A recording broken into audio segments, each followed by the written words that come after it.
Welcome to Alan Fulle's Art Interviews. I'm your host, Alan Fulle. I interview artists from the Pacific Northwest and beyond.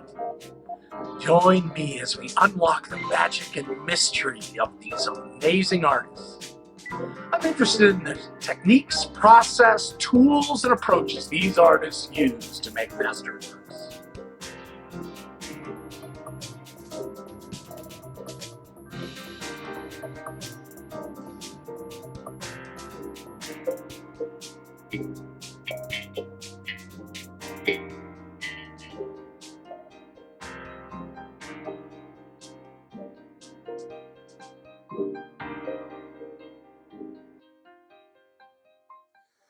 Joan, thanks for coming to the studio.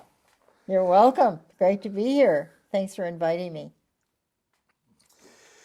So you brought a beautiful painting, lush color. What's the title of this painting? This painting is called Write to Me, W-R-I-T-E.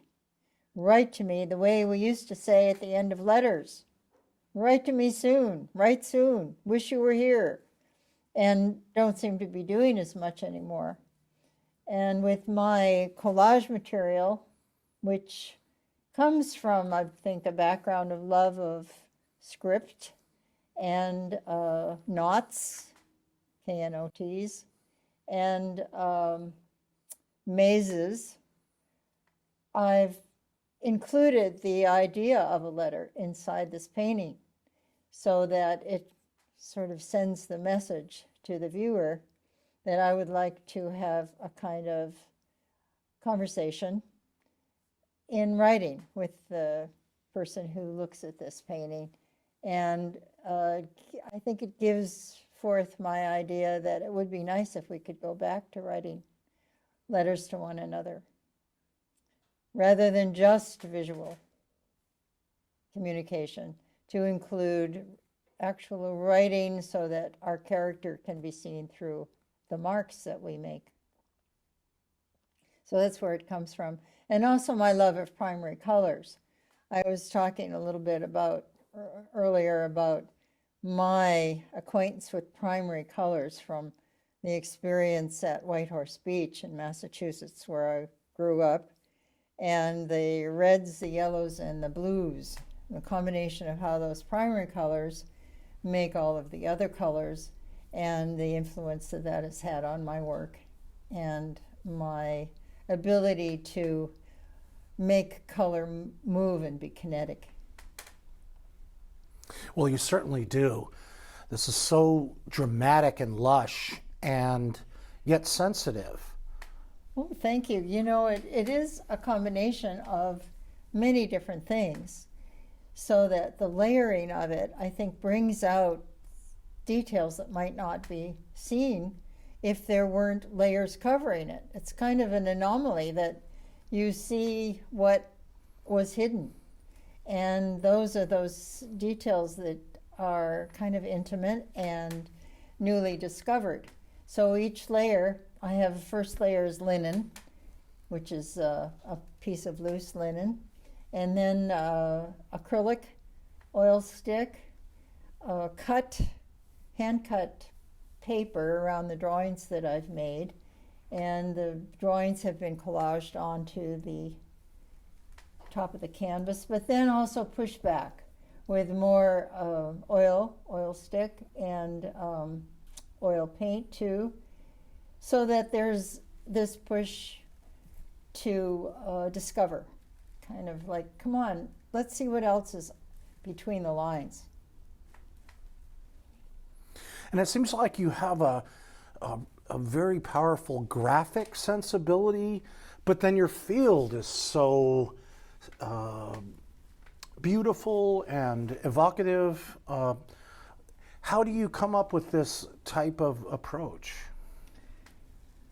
Well, I think that the linear quality, which is graphic, has been influenced by my study of printmaking over the years. I began studying printmaking, well, before college, but especially in college, in graduate school, too. I went to the University of Iowa and studied with Mauricio Lazansky, a very admonishing and administrative sort of teacher, authoritative. That's another A word. And I learned a lot about line quality and how line quality shows the character of the artist and also imbues in the viewer a sensitivity for the forms that the lines embrace. So I want to have negative shapes be indicated as well as the positive, linear, strong push of the line. And I'm interested too in how line can tell more than just itself. It can indicate volume and depth. And when line, overline, and underline and becomes embroiled in the drawing itself, it indicates the volume and the physicality of the forms that it makes, so that there's this combination of hidden negative shape and coming forward positive shape. And I think I'm thinking of all that at the same time, and then not thinking too. I started drawing these, I guess, Carolingian forms during the pandemic. My husband was doing crossword puzzles, and I used them as a start, or as a kernel, for drawing around and within them in this knot form, as well as a maze, something you could get into but you couldn't get out of necessarily unless you really worked hard to find an exit. And I was thinking of that as a indication of the position we were all in at that time and still are, and how that showed my connection to the visual aspect of what I was doing with color. So I wanted to combine the two. Well, it really is clear about your deliberate intellect there. I really see what you're trying to do. And you have a centralized figure. Tell us about the composition that you got going here. I was thinking of bands, you know, the bands that set one color up against another and cause a kinetic movement or an action between colors as they both combine and as they hit each other and then move apart from each other. When I was studying with Albers at Yale, I learned that you create a whole world when you put one color next to or on top of or underneath another color.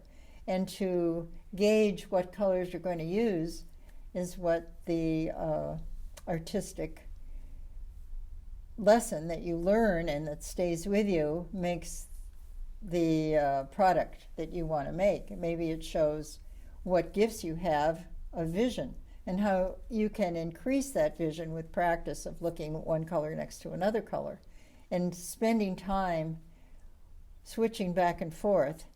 Albers had us do lessons with leaves, and everybody who's read Albers' writings know that leaves were something he asked his students to go out, find, and then place in such a way that they made this energetic composition that sort of had a timbre to it. It had both sound, movement, visual sensitivity, speaking to and with nature. It had all of these worlds combined with the leaves. So I learned from that how to practice and spend time positioning colors one to the next.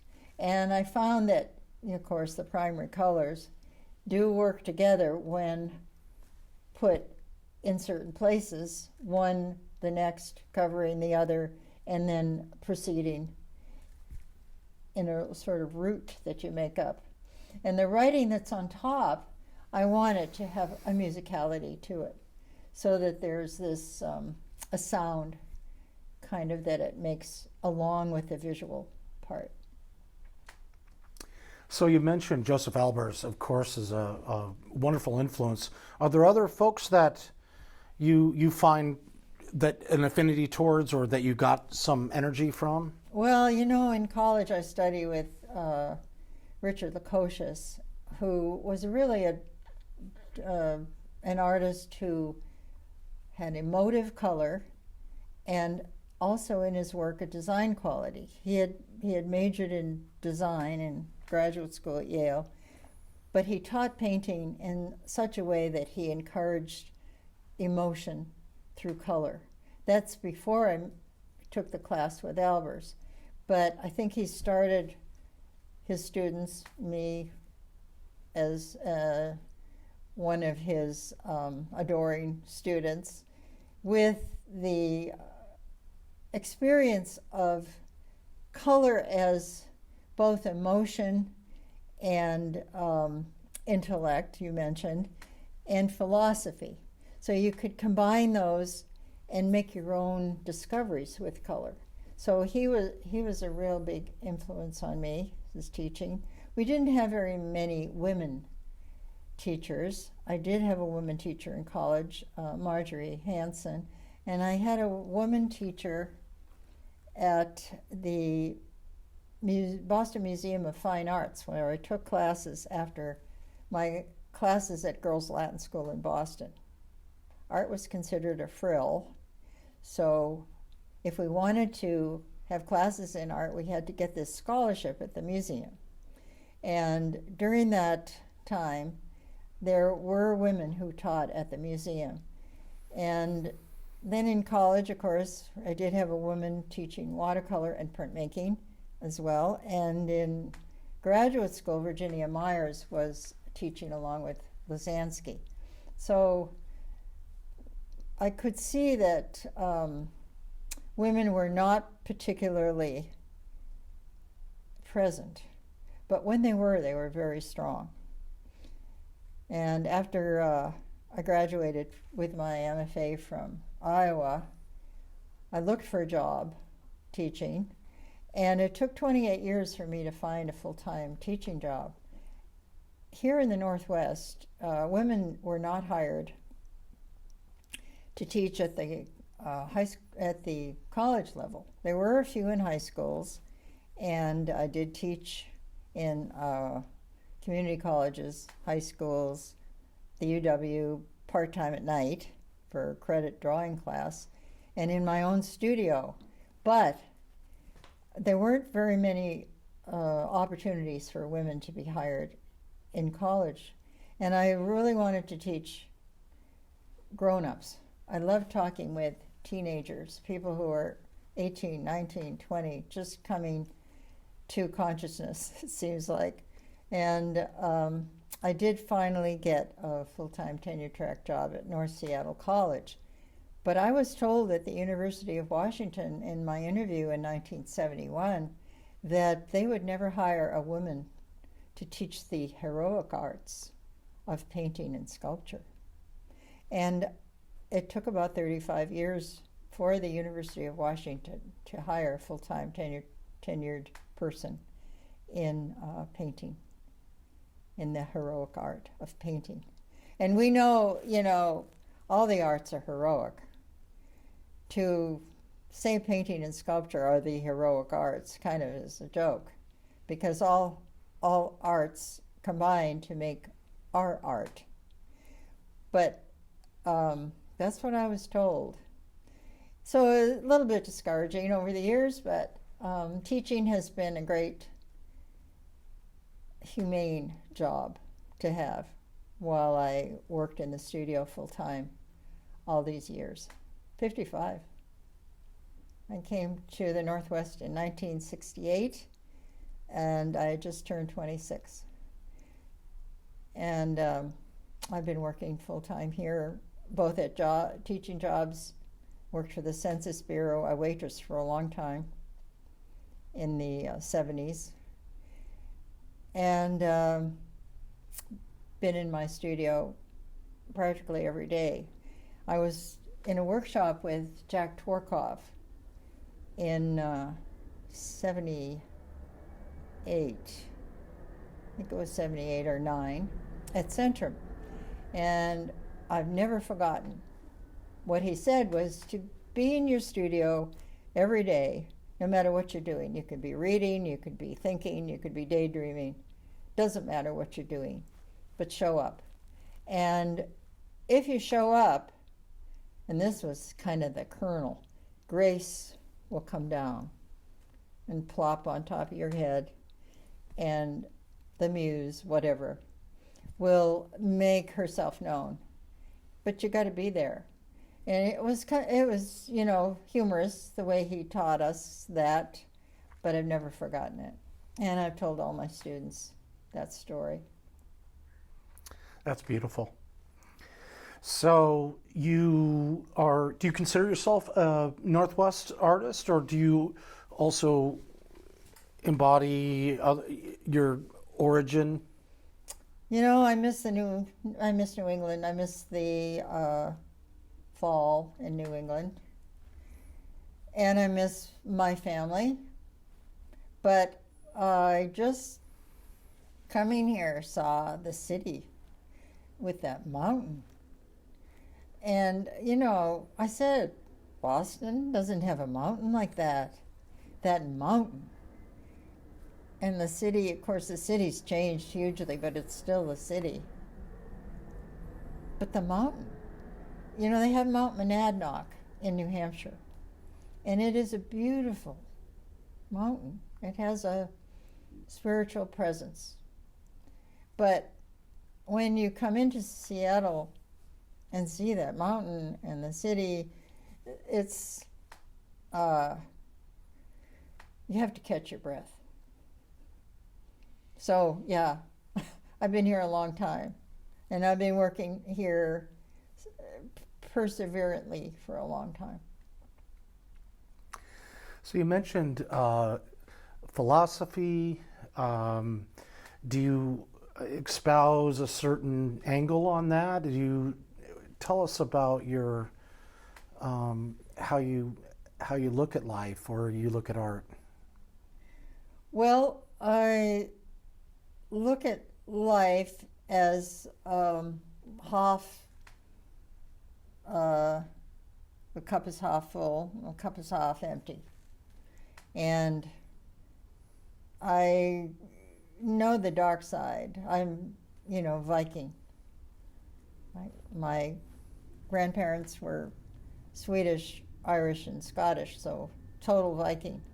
I thought maybe I'd have something else in there, but turned out a total dark side on that angle. But then the bright side, the light side, of how the celebration of life is part of the culture as well. So I think I combine both the dark and the light. And sometimes I can be very critical of food, for instance, and sometimes of people. But I don't dwell on it. I try to let things go. So I think that has to do with your philosophical outlook too. I have been writing poetry. I thought maybe you'd be interested in one that celebrates mortality over AI. Everybody's worried about AI lately. And what are we going to do as artists with artificial intelligence? How are we going to keep our spiritual side and our human side if things are going to go toward the ease of being a machine? And I was thinking of that, and I wrote this poem and entered it in a competition with the Empty Bowl Press, and it's going to be in a book published soon about food. I was thinking about having just read Carla and the Sun, and also having been a long time ago impressed by Peter Falk when he took a cup of coffee in Wim Wenders' film, Wings of Desire. It's probably been 30 years ago, 35, 40, I don't know. It was an incredible movie. And Peter Falk decided he wanted to be mortal because of the taste of a cup of espresso. It was so incredible. And he chose mortality over being an angel and being immortal. And then Clara, just recently, in Kazuo Ishiguro's new book, Clara and the Sun, shows her compassion and how she is more compassionate than mortal people, but she can't feel the same. And she wants to. She wants to get the knowledge of how to connect. But she's a machine and she just can't get there. But she is kind and loving. And when in the end she's thrown away, not that different from mortal beings, she is still upbeat. It's amazing. So I wrote this poem. I thought I might share it. Please Is that do. okay? It's called Food versus What's Coming Next. Food versus what's coming fast. I've lately come to think they should have made us electric from the start. Fed by light, not food. Not even water once we were formed. They made us, led us in the opposite direction from what makes sense, away from clarity, metallic spirit, simple plastic. Made us require food, its endless ins and outs, its tastes and choice. It's raw, it's cooked, it's chopped, it's mixed, it's pies and crusts, it's fire, it's hot stove. Clara only needs the sun to stoke herself. She soaks up light in an old barn, breathes in warm compassion for us mortals who must eat. An easy twin, child's companion, she struggles for a deeper meaning, tries to catch the gist, ends up like us, dumped on a heap. Waking up, however, we can see, understand the vagaries of mortal interactions, couples' arguments, teenage angst, daily trials and shocks, the freedom to taste a holy cup of coffee. We choose food, its ins and outs. We want the painful pinch that salt and sugar can combine. We'd miss food's mess. So I also added, this poem carries allusions to Clara and the Sun by Kazuo Ishiguro and Wings of Desire by Wim Wenders. And then my little paragraph, Joan Stuart Ross, born in Boston, is a prominent Seattle visual artist and educator. She studied with Beth Bentley and Yana Harris at the UW and was a longtime member of the Village Idioms. Her poetry has been published by For Culture and awarded by Hugo House.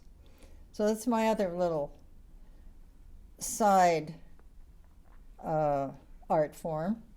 And I think it combines for me a lot of the energies that I find in painting. So if you were to, right before you decide to go to the next plane,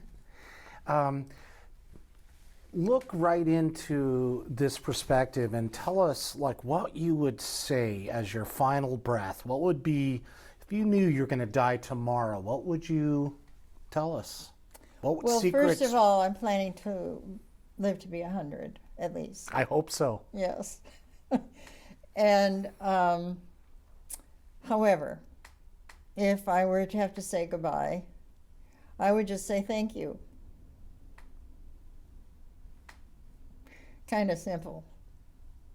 That's about all I'd say. I don't have any great proclamation. Just thank you. Is there anything else you'd like to share with the viewer? Any knowledge or magical secrets that you could sprinkle us with? Well, yeah, I tell my students a lot. It's just practice. I did tell them I have retired from teaching, but I loved students, and I would really emphasize practice. Going to wherever you want to go and searching for your creative side while you're there. I think that kind of a job where you encourage others leads you to the very simplicity of practice and putting the time in. Everyone has talent because everyone has the potential to combine what they have within to create with those gifts. And we all have gifts. They just have to be found, and that's the hard work.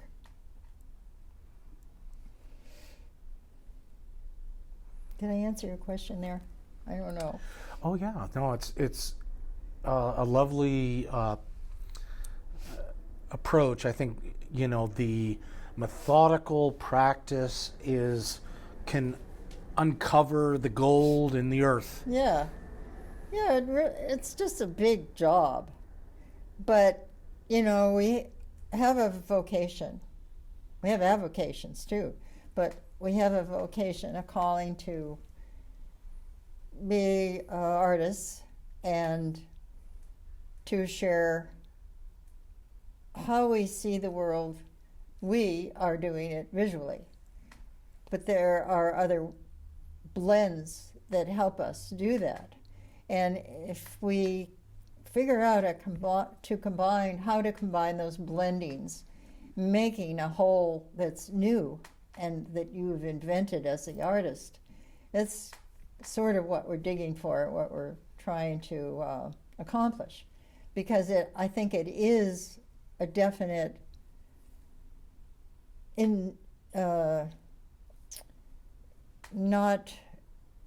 it just doesn't come upon you. It's inventive, and you have to have the purpose and set it out to do it. It doesn't just plop down, like I said, the muse plops down in the studio on a day. You have to be there the whole basic time and of your life, and then you can form this new world yourself that only you make. That's the talent that we all have, but you just have to do the work. Almost taking the opportunity to invite the spirits to participate in your making. Yeah, you do have to. What is it? I'm thinking of a word that starts with I. Not intuition, but you really have to reach out and grab it and have it set in your mind that that's what you're going to spend your time on. Spending one's time, how you spend your time is really important. Whether it's just putting your feet up, that's important too. And choosing what part of your life is spent with your feet up and what part is when you're working. How you figure that division of math out and what percentages where and how is the big job that we all have. I think I just read this book by Joan, Jon, Fosse, not Fulle, but Fosse, Fosse. And he just won the Nobel Prize in Literature. He's Norwegian. and has been writing for his whole life. And he just wrote a book about a painter, a guy in Norway, who has a doppelganger, who is a fisherman. And the book is about a day in this painter's life and how he does a good deed when his friend is sent to the hospital and rescues his little dog, takes the little dog home through the snow, drives hither and yon to do what he has to do for his friend. And then at the same time, he's giving his friend a painting for the friend's sister. And maybe he'd go to Christmas there at the friend's. But the friend is him. It's a doppelganger. And after every sentence that this fellow, the painter, the author, the reader, thinks something, remarks on something, notices something, does a good deed, he says, I think.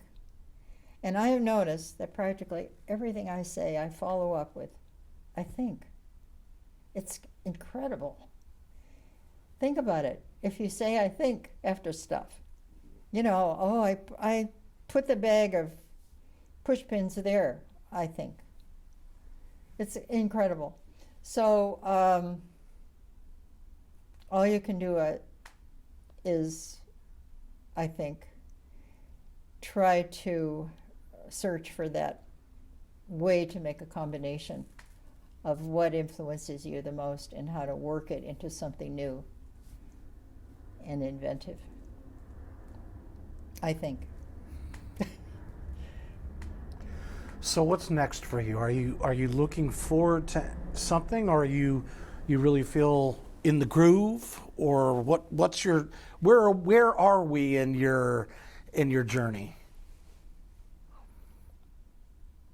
I try a new thing all the time.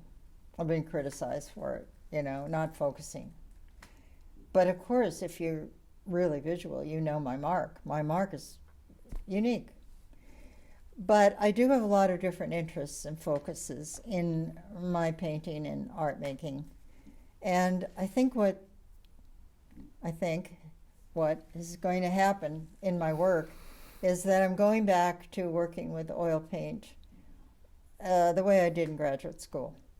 And I'm going to combine what I'm doing now with more of a painterly, actual brushwork kind of mark.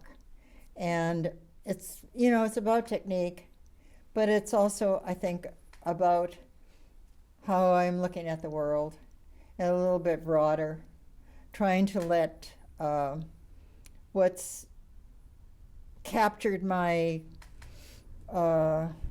feelings of maybe being hurt, pain, stuff that we all go through, having to capture them and then throw them out and bring in something more freeing. So that's what I'm working on now. I cannot believe chronologically I'm the number I am. But, soon it's going to be young, that number. When I turned 50, my friend Lois Graham, Seattle artist, told me, Joni, 50s. You may think that's old, she said, but very soon it will be a small number. And that goes for every single year. So I learned a good lesson there.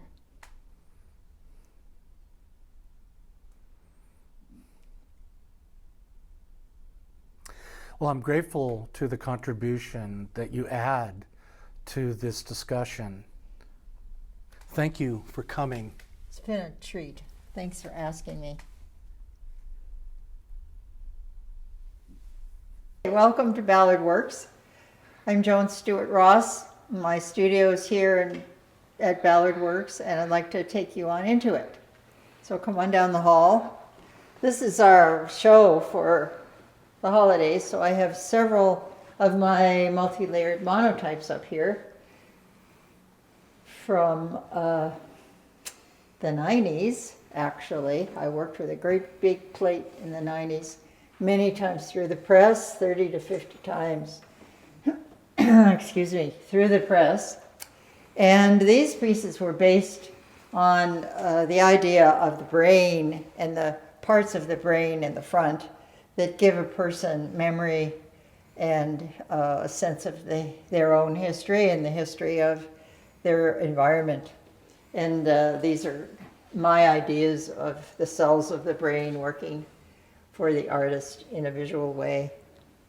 This one is called Glyph, but it was kind of about the vertebrae of a symbol or as an icon of strength. So come on in to my studio. It's Studio 2B. I have this studio as a drawing studio, and I've been using drawing materials, but have lately switched to using oil stick. Not really switched, added oil stick.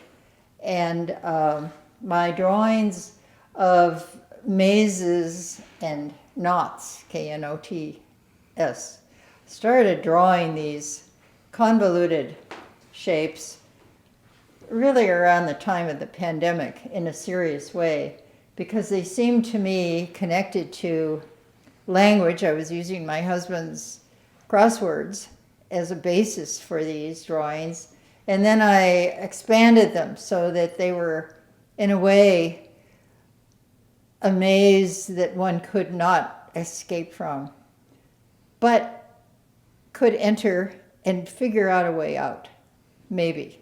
So they were, in another way, they were a metaphor for the position that we were in at the time. And I've just kept up with these drawings. So you can see on the works that I have in progress that I've been cutting them up and using them as a collage material and having them be both front forward and also take a back seat.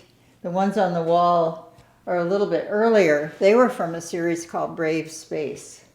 I started working really large on paper with oil materials, collage, pencil, acrylic, and mixing the media so that there was a lot of activity and kinetic feeling to these drawings. I've placed on the wall here a few of the drawings so that I could push them around, give them a position of importance or maybe a less important spot, and look at them and kind of consider them as parts of future work. This piece here is in progress. I called it the pink cloud, but I think I'm going to change it quite a bit and push the drawing part back with oil paint. That's coming up soon, a new project. This piece I'm working on with cutout drawing material. These are really cut paper drawings. I cut it with a razor and scissors, little scissors, and make them almost language is flying around and has no meaning until it lands. This one here is one of the very first I did. I was thinking of waves, both waves in the air, waves of sound, waves of speech, but also waves of thought and almost, well, I was very angry at the time at the way the pandemic was not being handled by the powers that be. So they're kind of waves of anger that are in this painting. It started out as a drawing, but now I consider it a painting because there's a lot of layers of both oil stick and acrylic on the rag paper. I kind of discovered after 50 years of working that I liked to scribble. So this one is called The Blue Weave. It's in the back of the easel, and mostly about weaving and density and looking through the little windows that texture makes. And then the one on the far left, I'm going to talk a little bit more about later. And it's called Write to Me. I used to write lots of letters. I still do write lots of letters, but now on the computer. So they're ephemeral now. But I used to write lots of letters to my mom and my sisters and to friends. And now, of course, it's virtual. So the letters have become something else. They've become electric in the air instead of a tangible piece of paper with script. I'm really interested in script and how script gives a sign of the author, the writer, the person who invents what the script means. And well, I'm Joan Stuart Ross, and I've been in Seattle since 1968 when I came from Boston, where I grew up. I'd been really interested in art my whole life. I went to girls' Latin school in Boston and took classes at the Boston Museum of Fine Arts, which was a scholarship class after school, because Latin school said art was a frill, and no art was offered at Boston Girls Latin School during my 6 years there. So I got to go to the museum after school, after classes. Took the subway, or actually at the time it was a trolley, down to the museum, and took art classes there. And then in college majored in both art and religion, very interested in philosophy and in ancient history. And then I went to Yale for a year. I was a student at Yale Divinity School with classes at Yale Art School, took Joseph Albert's color class. And that was for me a directive for my life. The knowledge that I gained about color dynamics there has been the focus of my work since then. After that class, I went to the University of Iowa because I'd heard that Mauricio Lazansky was teaching printmaking there. And I went there for 3 years and received an MA and an MFA, majoring in both printmaking and painting. And came out here in 1968. I wanted to see the Pacific Ocean. Atlantic Ocean was great. My family had a little cottage on stilts at Whitehorse Beach, which is south of Boston, north of Cape Cod, in between. And I spent every summer there at Whitehorse Beach. If you've been there, you'll never forget Whitehorse. And so the Atlantic was red, sunsets that reflected on the east-facing cottage's view, blue and yellow. So primary colors have been my mainstay, and what they do to combine is very important to me. How I can take the colors, the simple colors, the colors that are primary, and make a world out of them.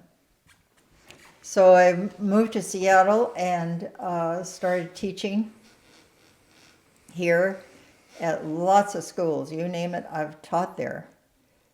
And for 28 years up and down the highway, teaching at lots of the community colleges. I taught at the UW Night School, a credit drawing class for several years. Taught in my own studio, monotype. And finally got a tenure-track job at North Seattle College, where I revitalized the printmaking department and had wonderful students. So I am very happy now to have my whole day available, though I have retired from teaching. It's a humane, wonderful job, loved my students, but I need the time to be in my studio, so I've been here as much as I can ever since.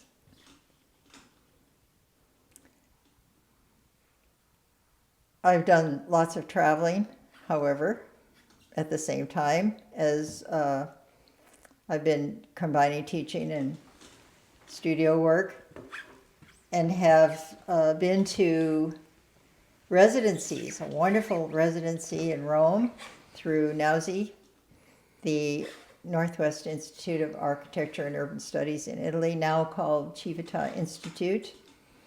And I've been to a residency at Pilchuck. I was the first two-dimensional artist that Dale invited to be a resident there. And I've been to Norway for several months, and most recently to Playa in Southeast Oregon, and to Vietnam on a Fulbright travel grant. So seen wonderful places, and they've been hugely influential on my use of color and on layering of shapes and forms, on depth, how I want to express depth in my work. And also, I think my third theme is celebratoriness. I'm a person where it's half full and it's half empty. I can see the dark side and I want to celebrate the bright side. So I'm interested in both the positive and the negative.